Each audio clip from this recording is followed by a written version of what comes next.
Are you tired of back pain after weeding your garden? Grampa's weeder is here to solve that. Now, TikTok helped me to pick any product I wanted to promote, and this is what I went with because this is so cool. You really do just put it on top of the weed, press down and lean, and that weed will come out. And I had no idea that this base actually moves, so that's how it really pulls up the weeds. When you put it in, it's straight down, and then as you push and pull out, it's gonna squeeze onto the weed and yank it out. Let's put it to the test. Let's start with this big sucker right here. And push down, so easy. And then when I twist it, it just comes right out.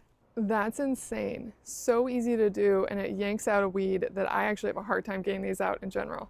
I also wanted to see how it'd do on weeds in areas where it's hard for me to crouch down in general. So I'm just gonna try it on some of these. These aren't even big weeds, but thanks to the way it works, it still yanks them right out. This is an impressive tool, and I'm so glad I got it.